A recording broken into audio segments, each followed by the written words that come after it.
Everyone, welcome to another awesome day. Jacob's face is on top of my face. We can't have that.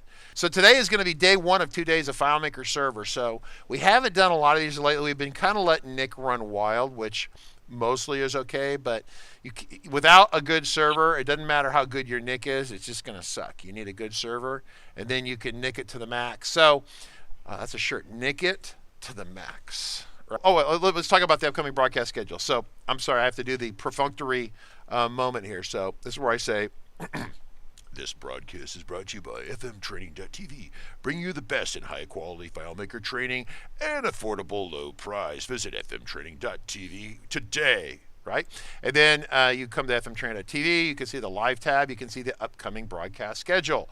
So day one, day two today. Tomorrow I'm going to have someone else do babysitting with you, Jacob. I found I've got to go to a quick doctor's appointment tomorrow, and I don't really want to tell the doctor I can't be there.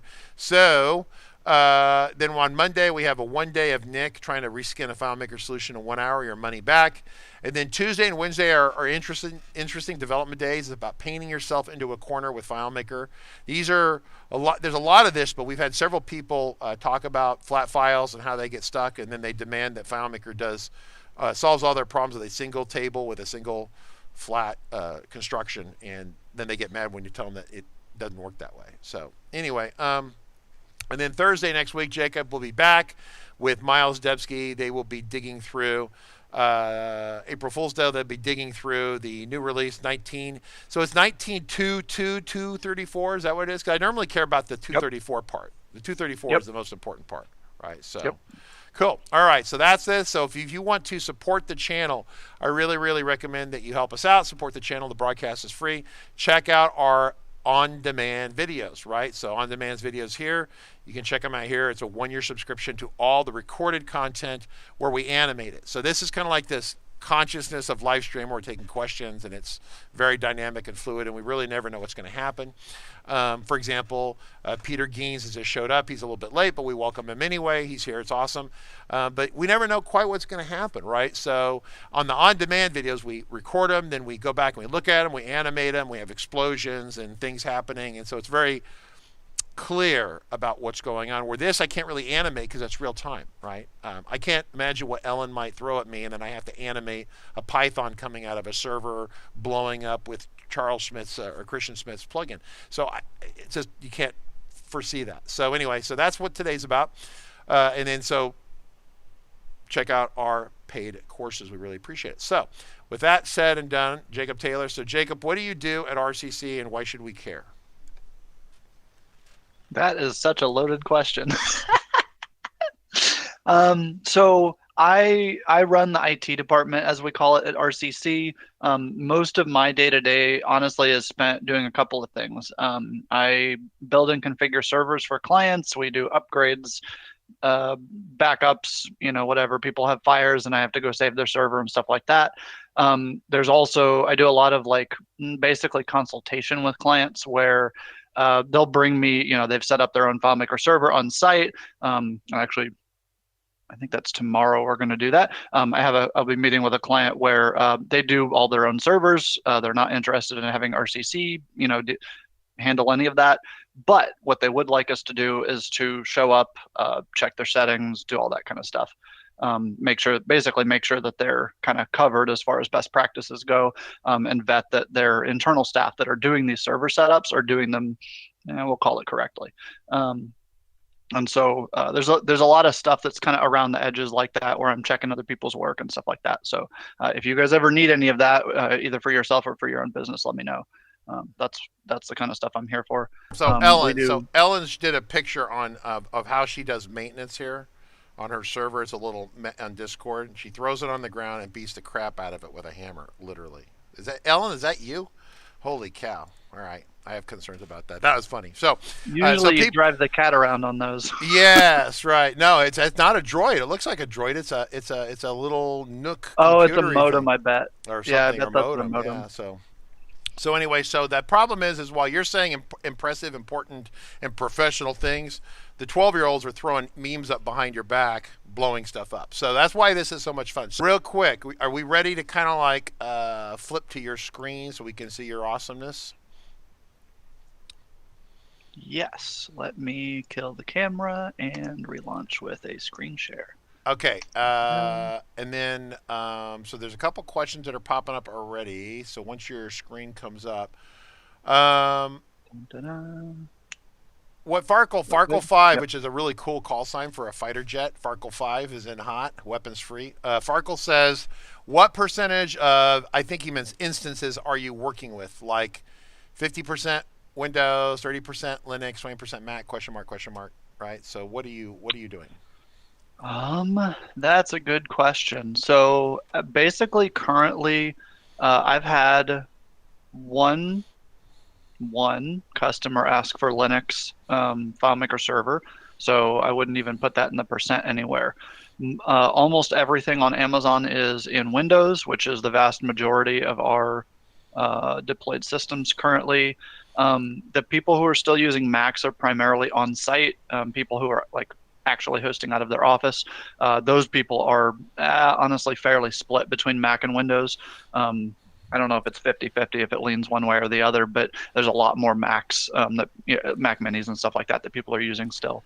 Right. But right. as far as things up in the cloud right now, it's basically all Windows. Yeah, I think the Linux will kind of chew into that area, but remember, FileMaker's only new in the Linux space, right? And so, interesting. So, Yeah. all right, so we have questions that are popping up.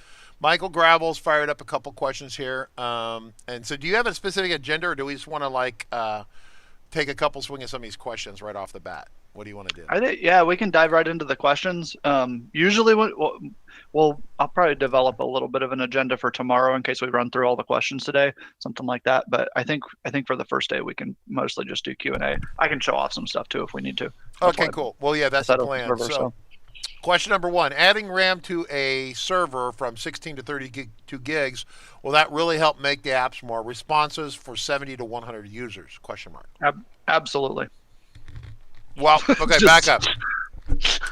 I want to say, remember, if you put the RAM in, that's only half of it, right? The other half is what, Jacob Taylor?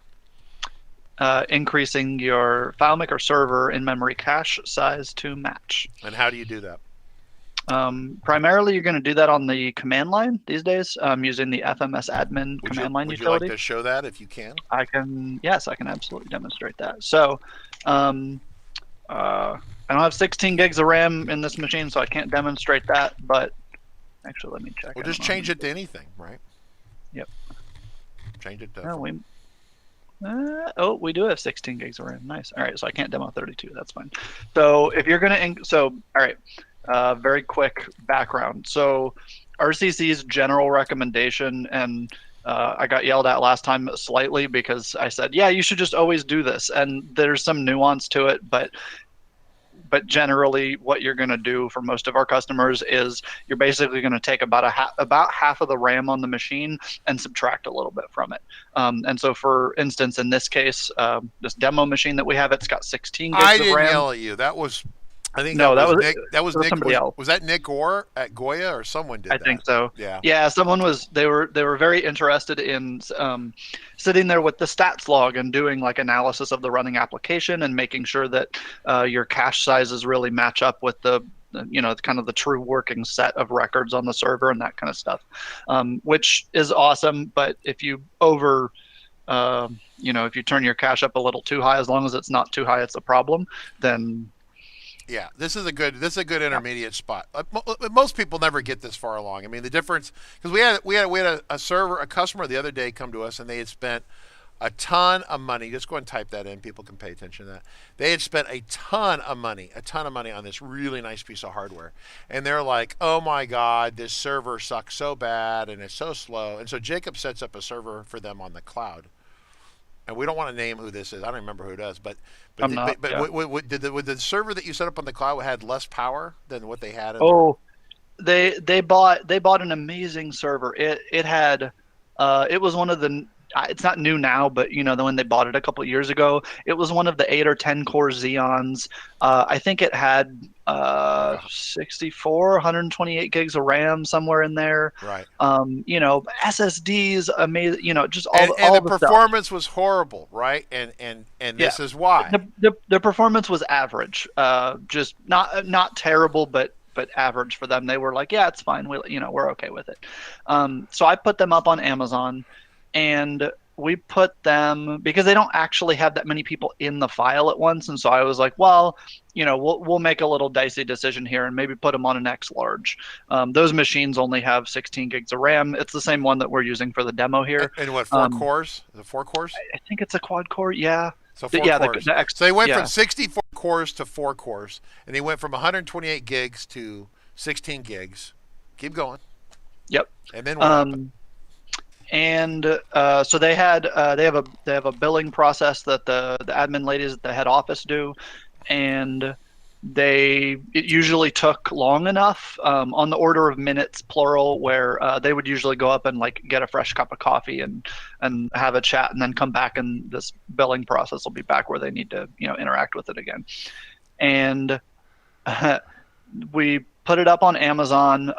Just for timing reasons, it happened to be the day before that they were going to do billing.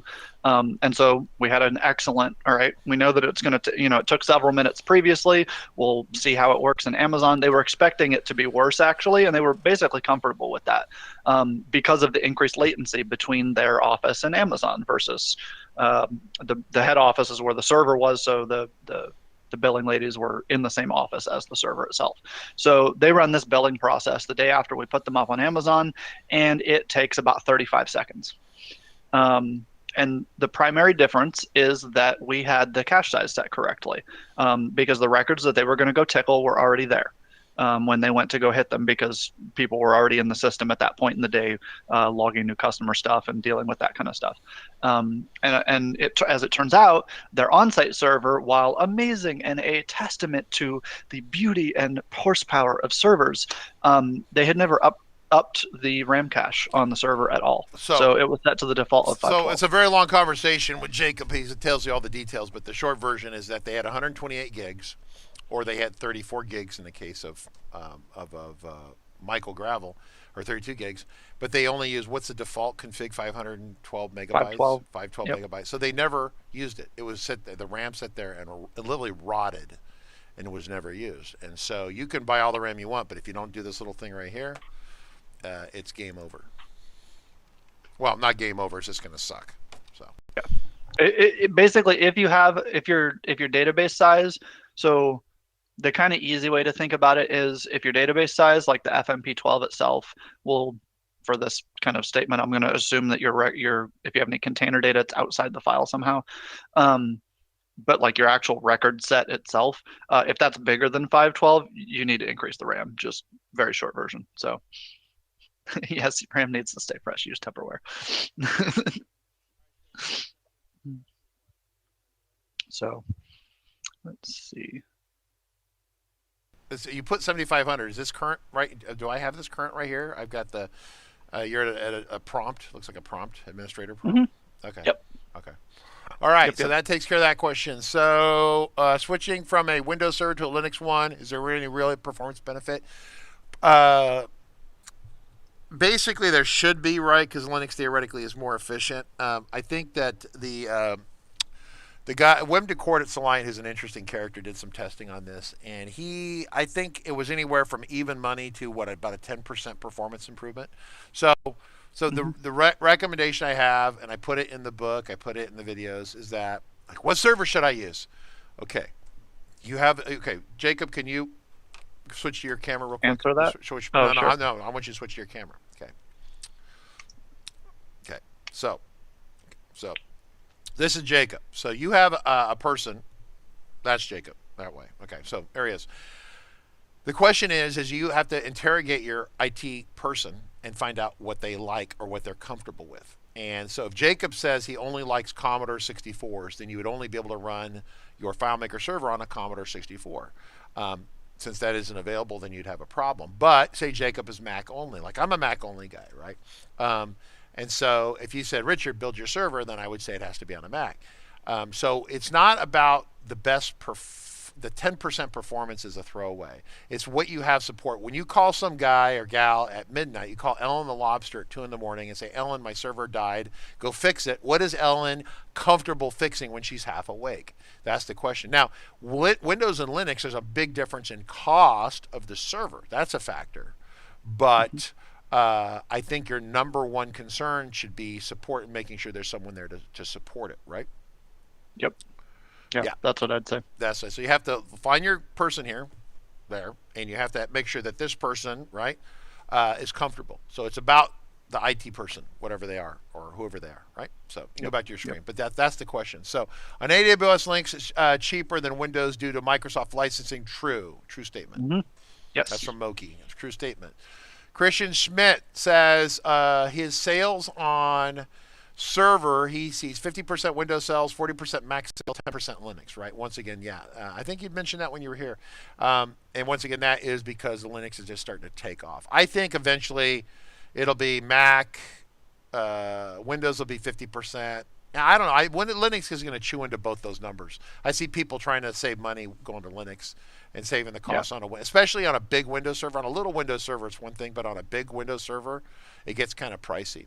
At the bottom end, the price difference is maybe $10 a month or something like that. Like it doesn't matter. Yeah, it doesn't matter. As you go up though, it's like 50 and 100% per month price. Price difference. Just for the instance. So Ellen asked the question: is AWS going to have Linux? Yeah, they already do. So when we set up EC, so it's EC2, Elastic Cloud Compute, EC2. Instances you can't buy the instances as a Mac, but the instances can be Windows or Linux. And up until about 6 or 8 months ago, it always had to be Windows, right? Because we couldn't support Linux. And so that is available there. So yeah, and you can see the price difference, especially if you get to the bigger instance sizes with lots of RAM and processors. So no, you guys can totally post memes. I have no problem with that. It's just that I was laughing because Jacob's having a serious conversation. Ellen's got some lady beating the crap out of a server with a hammer, which is always funny. She always has me laughing here. I show up just to see Ellen's memes. So Farkle5 says, but FileMaker sort of runs its own server environment. Basically, there's no configuration with FileMaker Server, so it doesn't matter where what. Okay, he's on Discord. I'm gonna cross paste it. Not on Discord. He's on Twitch. I'm gonna paste this over your Discord right now. There it goes. So Farkle5 says FM sort of runs its own server environment. It does a lot, but it still has to use the sockets and stuff in the network communication. FM admin. Is that asking if the FileMaker Server admin console can be hosted side by side with other websites? Are you reading a different question? You must be. Farkle5? No, I'm trying to interpret because there's. Well, I just posted in Discord, right? So it says. I see. There's a subsequent comment. My bad. Yeah. So. So FileMaker. Okay. So Moki, we're gonna get to your question in a second. We're gonna deal with Farkle here first, but. Got it. So you probably can. With sufficient skill with Apache and things like that. It's just like at RCC. What question are we asking? You got to repeat the question. Farkle. What is it? Farkle. But YouTube people can't see it. So what's the question? Got it. So he's asking, basically, can the server be, can you run multiple things on FileMaker Server on Linux? Because it just, takes over Apache stuff, which is a general, web server that you might use on Linux. And so, theoretically, that means you could plug other websites and whatever other stuff in there. I think on a technical basis, the answer is you could do that. I wouldn't generally recommend it though, and the reason for that is because Claris particularly is not assuming that you'll be using the system that way, and so I think when you uninstall, because you'll have to uninstall and then reinstall the FileMaker Server package if you're going to upgrade it, you'll lose everything basically. You'll lose whatever the configurations you have are, unless you take very particular care and figure out how they're doing that stuff to put it back. But I would expect that might be more complicated than you're trying to really deal with, since those things will need to be done sort of by hand. So Okay, so I've kind of cross-decked the Discord on here. So Bilbo's got a question. Well, let's go back to Moki. So FileMaker Server technically runs 24/7. Yes, if you don't run it 24/7, you're asking for trouble. Your AWS bill will EC2 will be running 24/7. Correct? yes. Yes. Okay, so let's talk about EC2. So when you do EC2, anyone who's doing like the on-demand, Claire's got caught so many, and I warned the product management team about this, and they had convinced themselves they knew, and they're smart product managers, but the guy who did this isn't there anymore. They had these trials that would set up that would run free for 2 weeks, and then you pay by the minute for this crazy, it's like $1 a minute kind of thing that was going on if you didn't stop the trial from running or whatever. And we had people with $2,000 bills after a month because they forgot the trial was running. And so when you set up your server, your Amazon server, you need to go ahead and just do a 1-year reservation. So you're committing to Amazon, you'll pay for it for a year. Very, very important. You're going to commit for the year. And that is the equivalent of about 7 weeks of actually using it on an on-demand, minute-by-minute thing. Does that make sense? So if you do 7 weeks of on-demand, 6, 7, 8 weeks right around, it's not even 2 full months. It's like a month and a half. It's the approximate equivalent of doing a whole year. And then you don't have to worry about it. Because if you're going to run it for 5 or 6 weeks and then you forget, then it keeps running.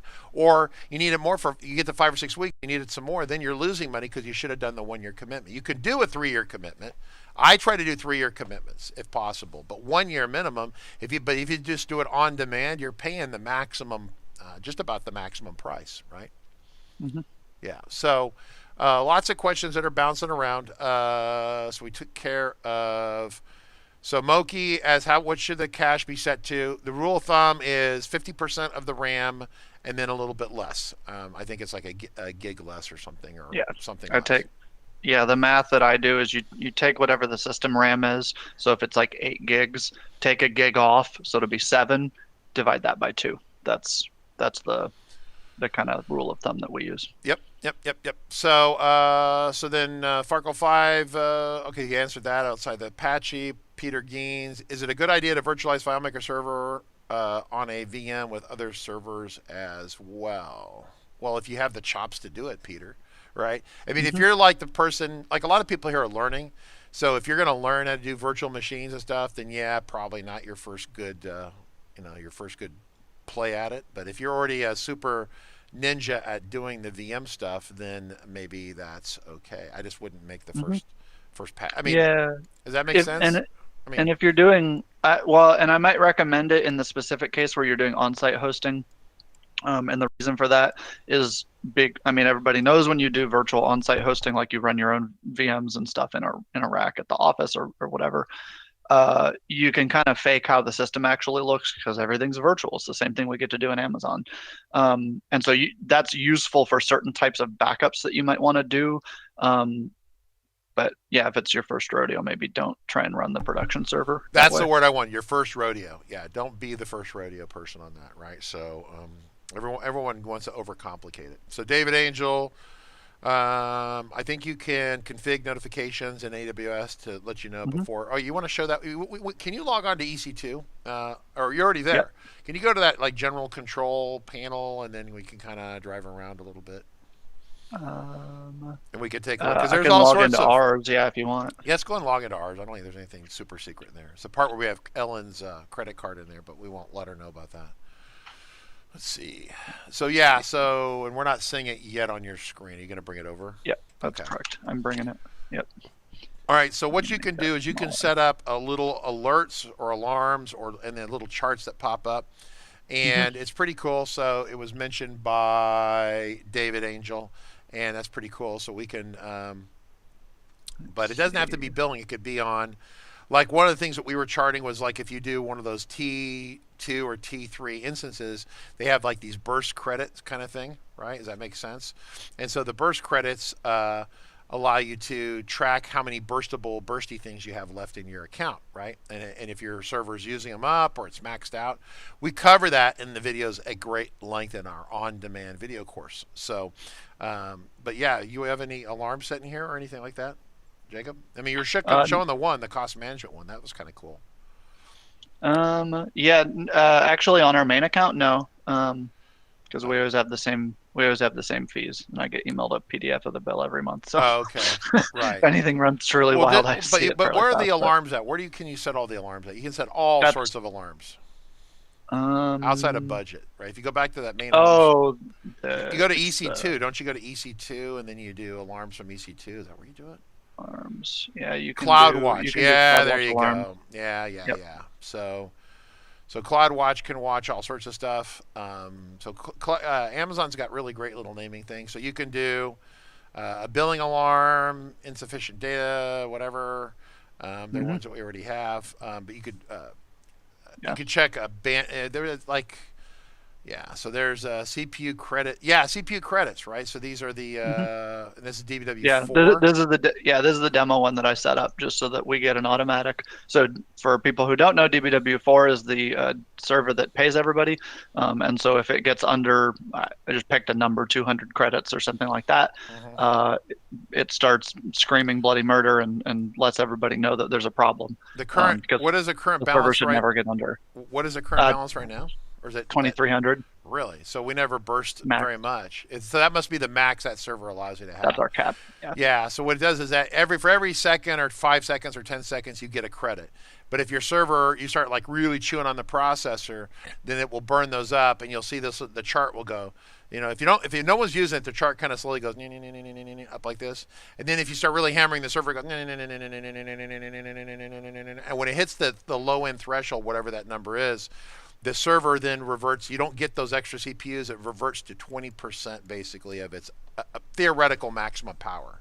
So you don't really see this on FileMaker Server too often. In fact, it was almost impossible for us to get this to happen. But if you were doing video compression, and you were cranking on videos and you see all the processors going 100%, you would, once you start the video compression, it would go, no, no, no, no, no, no, no, no, no, no, and you're still getting 100% power, but you're trending down. And when you hit below that threshold, then it throttles your server. So instead of the server being at 100%, now you get only 20% until you build up some more credits and they go back up. And then if you run it again, it'll go down. Then it would go up and go down because you're using them as you use them. As you use them as you build them, right? Does that make sense? FileMaker servers never run really that hard, so they tend to go up to the top and max, and they just kind of sit there, right? You have to really be malicious and crank on the data to get them to drop. So anyway. Yeah, I think I have one client that you can like really see stuff happening on the server on the graph, and it's because they have a dashboarding system that just blows out an entire table and like regenerates a million records or something every night. And so that one takes a minute, and so you can see it on the graphs. But basically, everybody else that I've ever dealt with on FileMaker Server, if you get below credit levels, what that usually means is there's something else going wrong. It's a signal, but it doesn't necessarily have anything to do with FileMaker Server. So.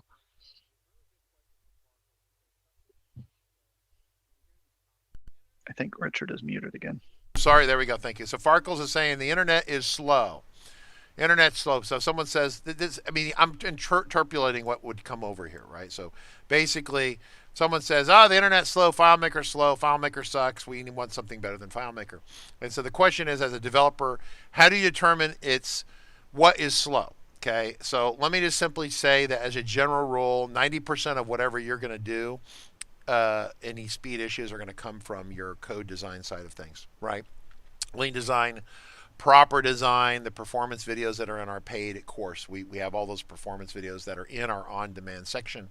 If you're a beginning FileMaker person, you must, unless you are just like have this stuff committed to memory, you need to watch our performance section 1000, section 1000 of our FileMaker 19 training course. It's part of that video player. You watch that, it will explain those items to you. However, there is that 10%. There it is. TK just put it in there. You go open that app and you go in there, but you can see where maybe it's a server issue, right? So how would you say that, Jacob? I mean, what's your thought on that? So we actually had this recently with one of our clients where he had come back on a few different occasions saying, "Hey, this thing's really slow," and he was pretty confident in the solution. And I, just taking quick looks at stuff that he was sending, there wasn't anything obvious. The code looked, scripts looked reasonable, etc. And so, it's a good example of this because it's a structural issue that caused a server performance problem. So in that case, the answer was both. It wasn't pro, it wasn't the internet necessarily, it wasn't whatever. So one of the things that he was doing is, and we actually don't quite have the answer as to exactly what was wrong at this point, actually. But basically, he had mentioned this several times, and I went and looked at his server each time, and I never saw anything amiss. I didn't see anything interesting. But on this particular occasion, I logged in to look at the server just to see if it's overloaded or something like that. CPU's running wild, I don't know, whatever, something, just to see. And I pop open the performance graph thing. So in Windows, you can do this here. It's called the resource monitor on Windows. And this will show you, for example, you can look at network, so things that are doing network stuff, things that are doing disk stuff. And I came in here and I saw FileMaker Server in this disk section, basically what looked like rewriting the entire set of container data. And this particular customer has about 55 gigs and it's growing quickly because he dumps a lot of photos in. And so he was like, this thing takes really slow. And so what his described thing to us is I try to run a replace on a field and it just replaces it with like an X into the field. Nothing interesting there. And the found set that he was talking about was only 1,200 records. So I'm looking at that and I'm not seeing anything that's like, all right, like, okay, it's 1,200 records. Like, who cares? If it was 100,000 or something like that, it might take a minute. Got you. But for that many records, it should happen a couple seconds, maybe 5, I don't know, whatever, something like that. And so maybe a little longer, but it would finish in a reasonable speed. But it was taking 15 minutes or more, and it was making FileMaker, lock up and disconnect from the server, and it was causing all kinds of chaos, and it just wasn't clear what was happening. So on this particular occasion, I log into the server, and what was happening. What I could see in the disk section of this resource monitor here was what looked like his whole container data set being rewritten, like from scratch, while one of these replaces was running. And so I relayed this, and so as it turns out, there was it had some sort of a let function that had something to do with the container data itself that relied on this key field that he was running the replace on. And so FileMaker was taking that, and then even though it was performing the script on server, it was regenerating like 10,000 images every time he tried to do that replace, which is why it took 15 minutes. It turns out the server, I think, actually was performing quite admirably. It's just that it wasn't being asked to do. it was being asked to do something other than what the software author, the client in this case, thought he was doing. Right. He was, I'm going to replace a field. Okay. So this was a real high. This was really a high number then, right here. It was like really like, right? It was pegged at 65 or 70 megabytes a second, solid. So well, 65, 70 megabytes is not, for SSDs, is slow, but if you're doing a lot of random access and grabbing bits from all ports of the drive, that could be, especially if it's a spin drive, that's going to be a real hit. So that's a really good story. And so once again, what you can do is you can have a server that's loafing, not like this one's not doing very much, and then your solution is still slow, which means that you've designed something. It gets back into this idea.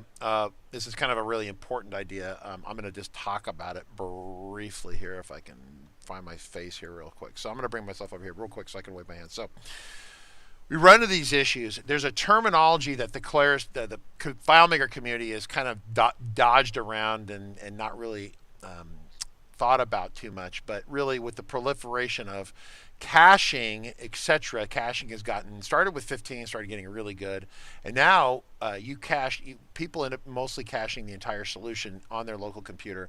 Even when they quit FileMaker and reopen it, most of the cache is still all there. And so what happens is that when you're designing a solution, and we talk about these in a performance video, so if you watch these, you already know what I'm talking about if you did that, but the point is that you got to bring the data down from the server down to your client. That's one issue. So you're moving the bits of data across the network. Once your client sees that data, generally it's going to retain it and keep it in the cache. So you could actually end up downloading the entire data set.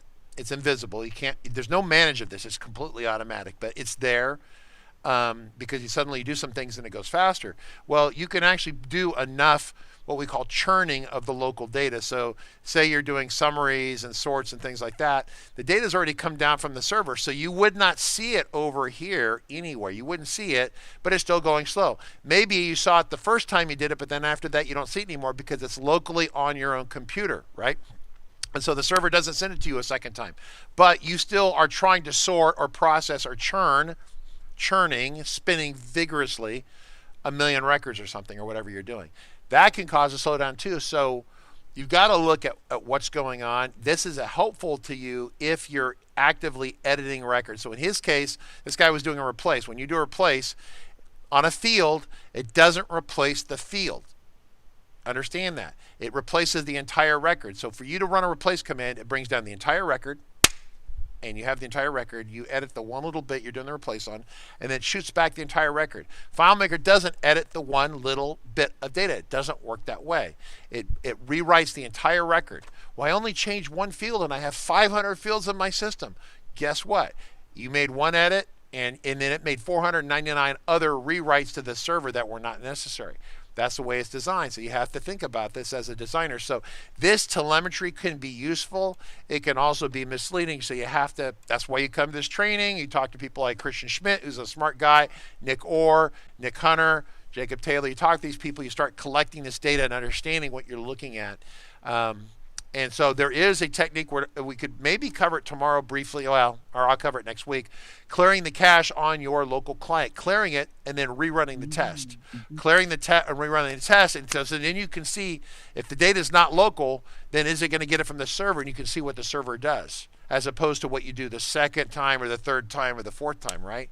Pretty interesting. So I kind of beat that one a little bit, but that's for all the probably more junior to intermediate people. So that makes sense. So yeah, so we're going to jump back over here. I'm going to move myself off the face screen. So there was a question. We have a next question. What's the question? Want me to do David Angels? He's the top one that TK's got. I'm tracking on. TK's got a big chat.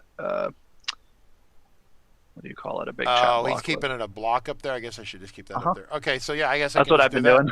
Okay, I can keep an eye on that. So yeah, so how? Yeah, you want to jump that? Check. Sure. So for the people who aren't in Discord, David Angel asks, how does it work to save if you're saving documents in the Linux server? What's the path? In Windows, the only place where you can send and receive files, import, etc. So what I think he's asking about is for things like imports when you're going to spit a file out onto the server and then bring it back in. So the easy way to handle that, if you're scripting, sending this thing to the server, spitting the file out, and then re-importing it or something like that, a process like that, is just to use the get documents path in the script step, because that handles or the get temp. Temporary. Yeah, or the get temp. Yeah, you one. can use both of those. They work great. And actually, we had a process that did exactly that thing. It spat files out and then brought them back into FileMaker, and it didn't work when we hard coded the whole path. We had this was a Windows system, so it was C program files, blah blah blah blah, all the way out to the FileMaker server documents directory. And we had thought, we know where that path is always going to be, so we'll just put that into the app. Well, we couldn't actually get that to work, and replacing it with the get documents path solved our issue, basically. All right, so the next question from Bilbo, and this is, I think, Bilbo, are you asking about a on-premise server, or is this an Amazon server? But the question is, I've updated my server from release 17 to release 18. I installed the certificates, that's the SSL certificates, and my little indicators, lock indicators are green. However, I cannot access the web administrative console, I guess, right? UAC. Directly from a remote computer, is that? But they use different port numbers, right? One is 16,000, one is 16,001, right? Yeah, So if you're local on the server, like you've screen shared into the FileMaker server, it'll be 16,001, just like in my screen share here. If you're off, yep, and I can demo it. So we go to stream dot HTTPS or it won't respond to you. Actually, what I just did is worth noting. If you don't type HTTPS, like you're just going to type in server address, colon 16,000, it will not respond to you, actually. FileMaker doesn't, however they set that up. Once you have an SSL certificate, it won't respond back to you at all. So if you type that in, your browser is going to give you an error that's like, hey, I can't contact that server. Something's up. If you put HTTPS in there, that will change. It will work. So yeah, it should work. Assuming that that fixes it. Yeah, assuming you haven't broken the like firewall stuff. Assuming. Yes. Yeah. Because there's a built-in firewall in there that can block it. All right, so what's that? I like that. Google's telling. We used the password, so Google's telling me that it's breached and I should stop using a password like that. Okay. Well, the server might quit working magically at some point. So there was a question here. They were talking about NVMe drives, right? So there's SSDs. There's different kinds of SSDs. Mostly they're interface, right? So SSD is this chip-based hard drives, right? The solid-state drives. Right, it's like a thumb drive, like a little thumb drive USB drive. That's really kind of a solid state. There's no spinning disk in there, right? Like a record player, it doesn't exist. And so the differences between these chips is the chips can be faster or slower, but also the interface, like a USB interface, generally is pretty slow compared to most other things. An SATA3 interface, which we still have a lot of those floating around, is 500 or 600 megabytes per second. But if you go to this NVMe, November, Victor, Echo, whatever it is, Mike, is that what NVMe or whatever? Almost Mike like Echo. That. Yeah. Volatile memory. Yeah, so it's fast. It's fast. So you go from 500 or 600 megabytes a second to 2,000 or 3,000 megabytes, not bits, megabytes per second. I mean, it's smoking fast. Yep. And there's as somebody noted in Discord as well, there's another generation of those out, and so. And it's not that I don't know that the memory stuff is what has improved necessarily, but the way that they put, the port looks the same to everybody else sitting on the sidelines, but the way that they connect into the computer is much faster. On the very latest generation, it uses what's called PCIe 4. Those can go up over 5,000 megabytes, 5 gigabytes. Someone's citing up to 7,000 megabytes per second, actually. It's just disgustingly fast. That's pretty quick. So there was a question here, really actually a good question. So I'm going to start off the answer, and then I'm going to let Jacob clean it up a little bit. So Ken says, so when is a good time to upgrade your FileMaker server? And so he's talking like from 17 to 18 or 18 to 19, etc. So I talk about it in the book and the videos. I'll repeat it here for everyone. When we're dealing with client software, pretty much frequently there's clients that people want to use. There's features on them. Like, for example, Nick is going to have to get his act together and start using the 19 client because basically he's going to get left in the Stone Age. He just got really disgruntled because there were some really obvious bugs that Claris took basically a year to fix. And they just fixed it with that the build that Jacob's going to talk about next week. So the latest build of 19.2.2.234 fixes some important aggravating bugs in it. So that being said, I pretty much always use the latest client software. I tell my engineers to use the latest client software. If there's some sort of horrible problem with it, then we would maybe go back and use a previous one. But generally the clients are mostly okay. The server can ruin, if you screw your server up, it can really ruin your life in a major sort of way. So I don't update the server every time there's like an update. It's like you got these college students, so like the age of wanting to update is directly proportional to your age. If you're 8, you don't even ask the question, you just hit update every time. And then when you're 20 years old, you got to have the latest beta release of app or operating system from Apple or Microsoft, right? And then as you get, then those guys eventually start having outages where they do that, and then it bricks their computer. Bricking being it's not available for them to use anymore, and they start to learn that being unemployed because they ran an update and they can't be paid. It's not like a salary government job. They're actually being paid by a customer to build a FileMaker solution, but if they're not working, they're not getting paid.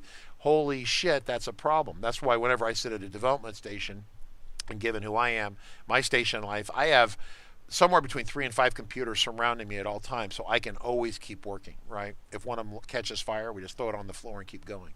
So you don't want to have your server down. So we at RCC try to run the servers every other release cycle.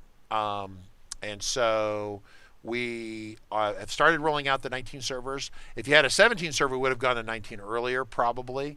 Or we would have gone to the latest 18 server. And what we normally do, we go to the latest of the last generation. So you don't, you never want the 19.0 server or the 18.0. You want the 19 or the 18.3.5. Whatever, some sort of very robustified, generally kind of bug-free, and that's a very loose term, but less bugs than the .0 release, right? Yeah. So Jacob, what's your feeling on that? Yeah, and I would say that advice has become more complicated with Claris moving to this kind of rolling release cycle that they're aiming for. For example, it would be funny in 19 right now because actually 19.0 for a lot of our older customers would have been the more stable one to pick. Not because, but because specifically there were not a lot of massive changes in it. 19.0 is very close to 18.4, except that it has the startup restoration and all that stuff disabled out of the box. And I'm sure there's some other bugs in there fixed that I don't know about, but like for customers that are looking for absolute stability and they're comfortable with 18 already, like that would be a good stepping stone. However, humorously, 19.1 is when Claris introduced their newest attempt at database engine record locking improvements, basically. And so that one, we only have 1 or 2 servers on that version at all. And actually, those people are still on it because they never had any problems. But there were bugs identified in it on the forums. Some crash, some others just doing things that you don't necessarily want the server to do. And I think most or all of those were resolved for FileMaker Server 19.2, which is why generally that's what I'm recommending at this point. So there's some kind of things that go with that. It doesn't come with PHP anymore. So if you use Web Presentation Engine heavily and you have those PHP files on the FileMaker server itself, that's a little more annoying basically with 19. But changes like that, you have to just keep track of those things basically. Okay, so then Michael has a question here. So until I can get my API for PHP converted to the new REST API, which is DAPI, DAPI, will my older API PHP wrote on? Okay, so you see this questioning up here. It's actually on my screen. So you need to back walk this one up a little bit and kind of, I guess I can do it, then I can let me tee it up for you. So, so here is the deal. So historically, your clients to your FileMaker server can be Pro, Go, WebDirect, or they can use the XML gateway or the Data API gateway, which is what we have in 19. Previously in previous lives, go back 5 releases, Pro, Go, WebDirect, XML gateway, the PHP gateway, basically. And so, that's not even perfectly correct, but close enough. And so what Claris has done is they've deprecated the PHP stuff on their 19 server. So you have Pro, Go, WebDirect, XML gateway still there, right, Jacob? If I say something wrong, you stop me, right? Nope, you're correct. And then they've added the Data API gateway. The Data API is basically a same kind of idea as what XML is, except it's a modern endpoint, right? It uses the modern kind of way you interact with APIs. It kind of mimics that behavior. So Claris mimics what you would get from other services through the typical curl, HTTP with curl options kind of thing. So a lot of people had solutions. For example, if I bring up on my screen, I bring up our live broadcast schedule right here. This is live FileMaker data that's coming down from the FileMaker server. Is this one still our PHP straight, or has this been DAPI'd, Jacob Taylor?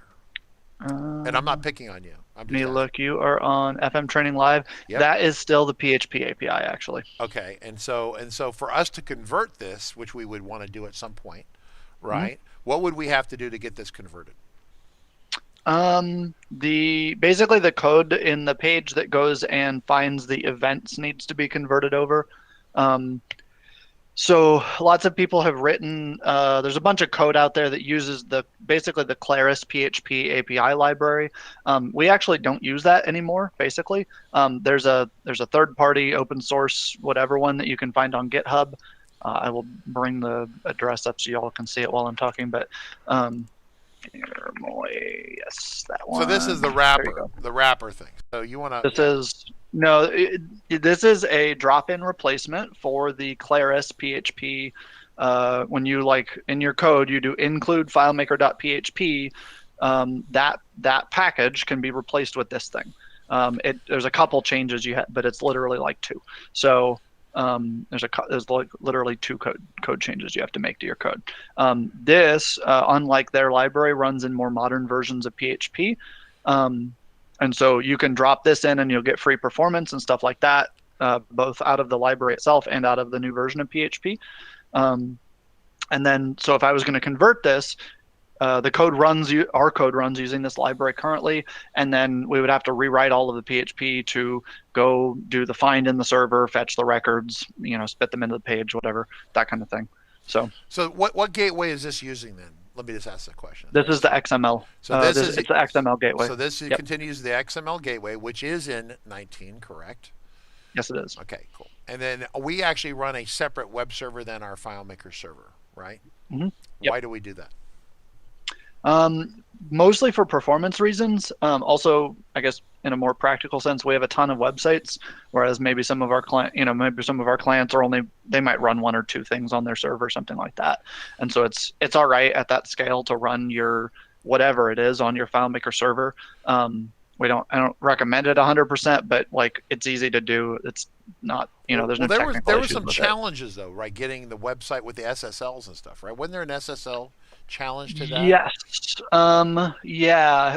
Historically, that was the basic issue is because we were hosting on a Mac specifically, and so when you go to restart the web server on Mac, which you can do, it takes down all the web stuff, which is your containers, your web direct, your all the little parts that are HTTP inside that aren't FileMaker records going over port 5003. It blows everything else up while you do that.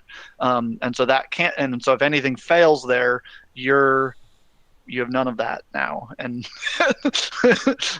it's your thing's fallen over and your server's down basically. Not really, because FileMaker Pro is still going to work, but a bunch of the ancillary stuff.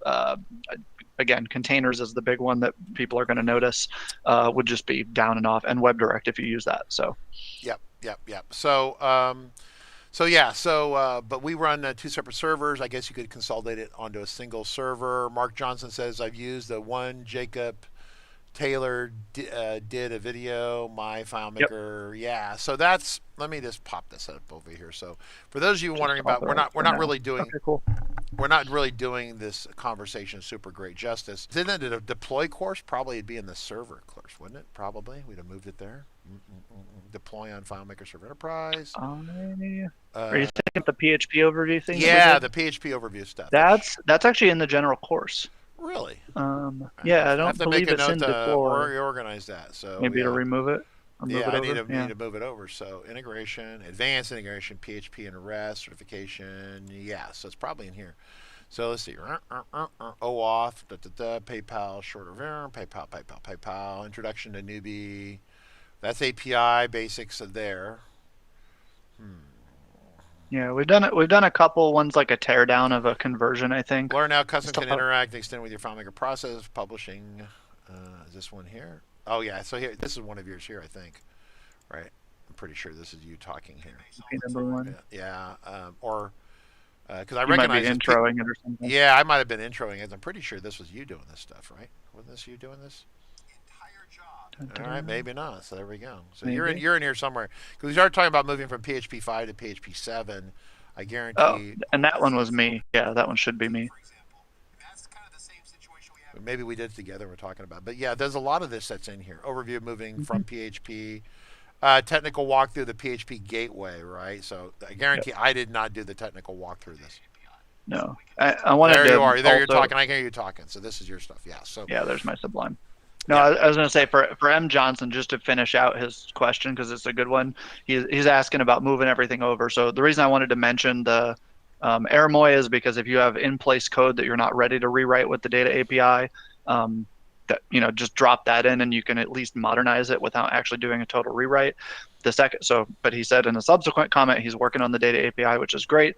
The thing I have to warn you about is if you install FileMaker Server 19.2 and you're intending to host those PHP files on the same machine, it doesn't come with PHP out of the box any longer, and so you need to go Google up the install guide for Windows, Mac, Linux, whatever you're installing it on, and get that part of it working. Or as we do have a separate web server which solves that problem differently. So, but it'll come with everything out of the box that you need. The one thing that you will note also is new versions of the FileMaker Server installer. Let me think about that statement. So, except for Linux, so Mac and Windows, do not come with Java any longer. Which is required because that is what powers the XML gateway and WebDirect as well. And so you will need to find and install that. We recommend Corretto, which is the one made by Amazon. If you are going to FileMaker Server 19.2 specifically, Claris has updated their recommendation from Java 8 to Java 11. So do note that. Okay, so I do want to. So obviously this is a pretty complicated conversation here, and so when we get into this, so when you do an install, okay, well, hang on a second. I want to address Moki's thing here real quick because Farkle was confused by it, and I understand what Moki's going after. But then I want to go through like all the considerations for like doing an install, right? Because you just don't double click the install and it works. In an ideal world that would happen, but that's definitely not the product at the current time. So Moki says, well, this is all deprecation threat and stuff correct. Claris wants everyone to move to JavaScript Data API. Yeah, it's not JavaScript Data API. So what this is they built this new, it's called the FileMaker, Data API, DAPI. And that is their endpoint they created. It's basically kind of brand new tech. They started with 16 or 17. They were trying to get this all going. But the FileMaker Data API is the replacement instead of XML. So you go and get data in and out of FileMaker, no problem, right? So if you do the data, where's the data? Yeah, bring that up, Jacob. Is it data v1? You're remembering this? Oop, almost got it. So yeah, so the idea is that there's this new endpoint that they built, and it's a little bit more modern. Now JavaScript is a separate thing, totally separate, not attached to this. So it's a data API, right? Does that make sense? So if we are, let's see if you can you get that the documentation to pop up?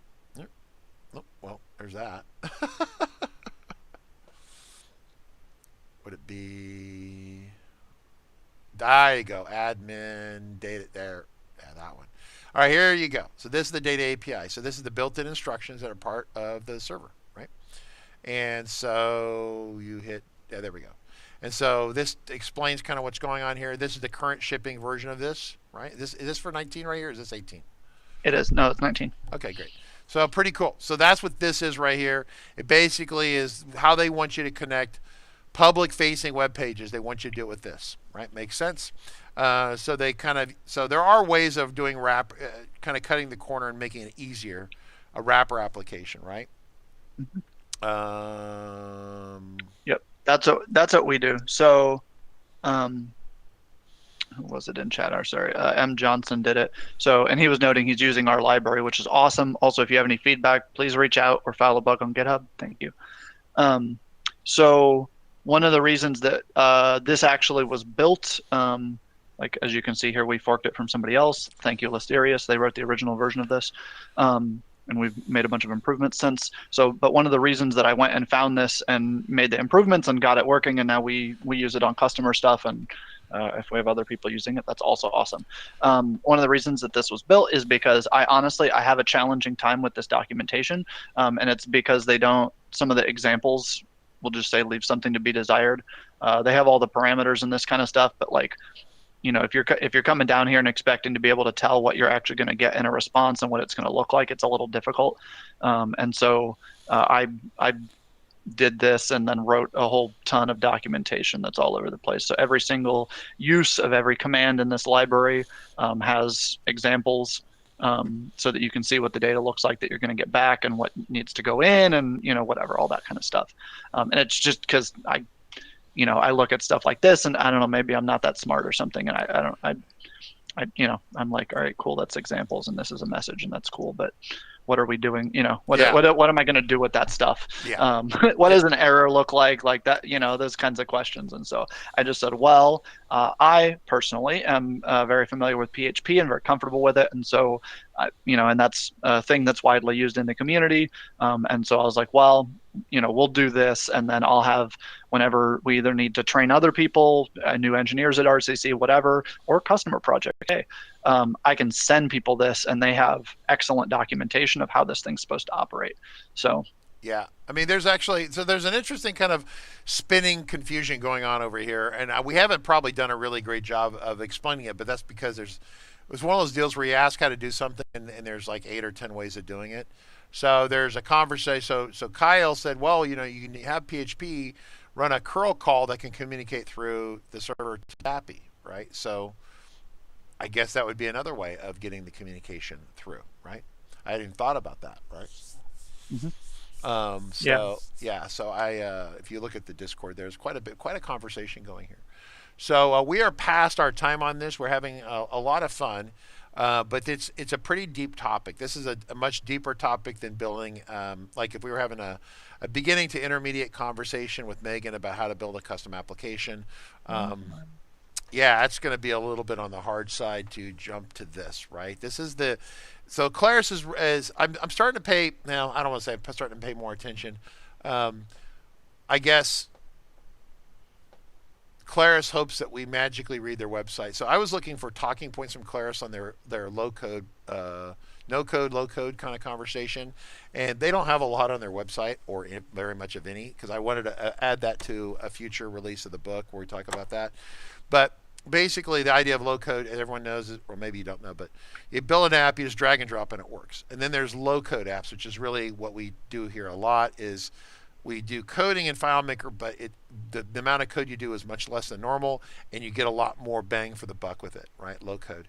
And then there's pro code, which is all this stuff that we're talking about today. This is where the professional programmer kind of people, the Christian Schmidts of the world, the Jacob Taylors, the Nick Orrs, these guys can go in there and they code and they enjoy coding, and then amazing things come out of the FileMaker platform when you do that. So FileMaker supports some amounts of no code, but you really need some limited low code kind of environment to do great things.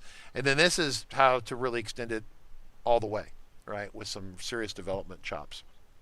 So Jacob, you want to reply to that so we can wrap it up and then outline what we're going to do tomorrow? Yeah. Maybe show your face if you want, or whatever you want to do. Sure, if you want. Make sure. I was going to say the thing that we've actually built that's on DAPI is if you guys have registered for any of these events using this page. So I mentioned the explanation I gave earlier was that this page itself uses the web presentation engine still, or the XML API, to pull this data out. But if you actually register one of these, the registration page itself actually uses the data API. So we're in the process of converting our stuff. It doesn't all get done immediately on day one. Just Correct. Because Clara says, here it is. It takes us a while to move our existing infrastructure, right? So, yeah. Farkle say, why would you ever use the data API? Legit question. Yep. As opposed to XML, what would be the answer to that? Because Claris told us to get off of the web presentation engine because they're trying to delete it. They're equally performant as of version 18 of the product. They are feature equivalent. Both of them basically, can do the same thing. There's all the same commands across both sides. The other end of it is, but from that point, from their now feature equivalent, Claris did what was that thing? Like a webinar or whatever, where they let us beat their engineering team over the head with questions, and then they had to answer all of them. And one of the things that they sort of revealed is the XML API, as you might think of it, or the web presentation engine, is only in maintenance mode, so only basically critical issues and security fixes are going to happen. However, the data API is still in active development, and they will continue to do so. So they're I'm suspecting that there will be new data API features coming forth. They've announced a few of them recently. It was the silly one I was trying to demo, which is you can come here and like list all the databases on the server, for example. The other one I was trying to get to is there's a system info one that'll give you, FileMaker server version numbers and stuff like that. And so they're going to continue to increase some of that metadata stuff. And then the other thing that they're working on that just doesn't exist in Web Presentation Engine at all is the admin API, which is kind of a subset of the data API if you want to. It runs within the same thing, but it lets you do administrative tasks like programming scheduled scripts in, opening and closing databases, forcing backup schedules to run, stuff like that. They just added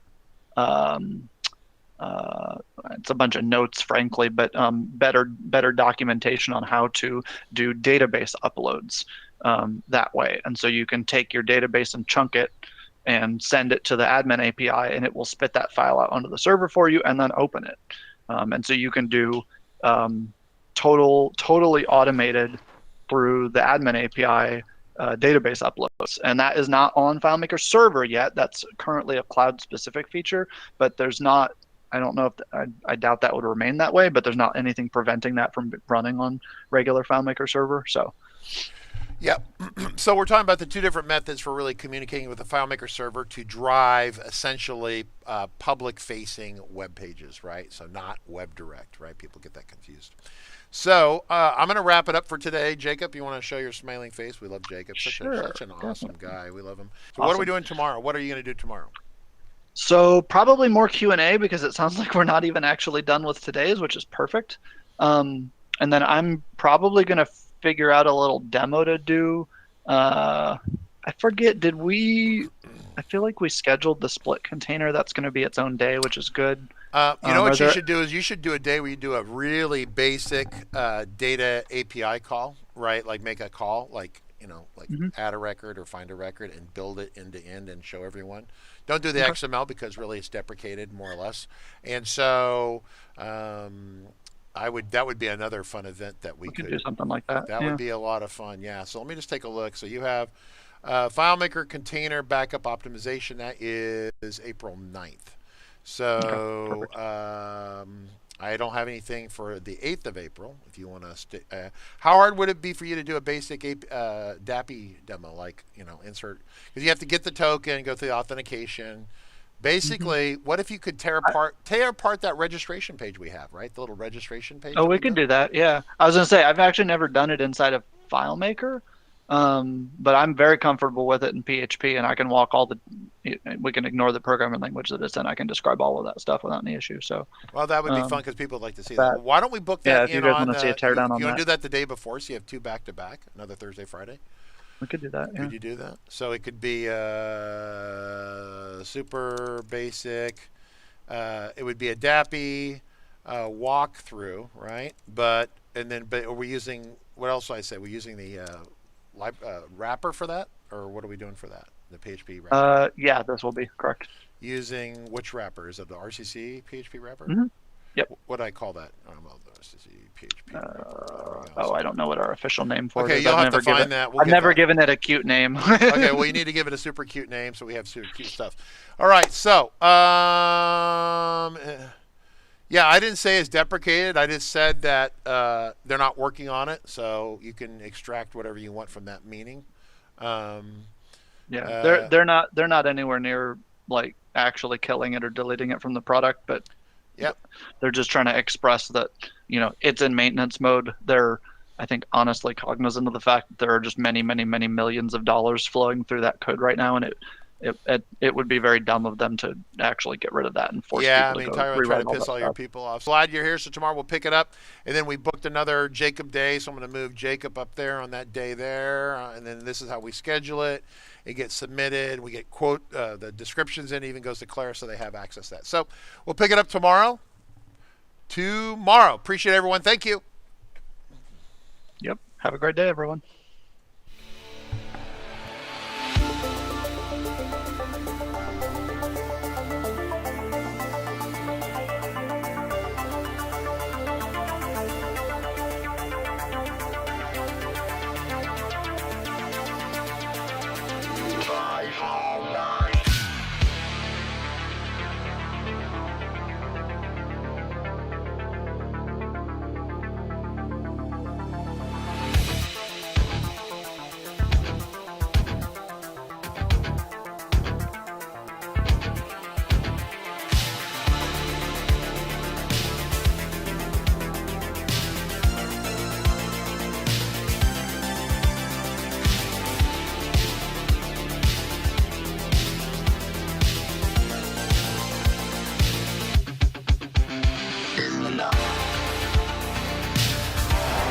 And the guys just stepped up the whole way. Calm, cool, collected the quarterback.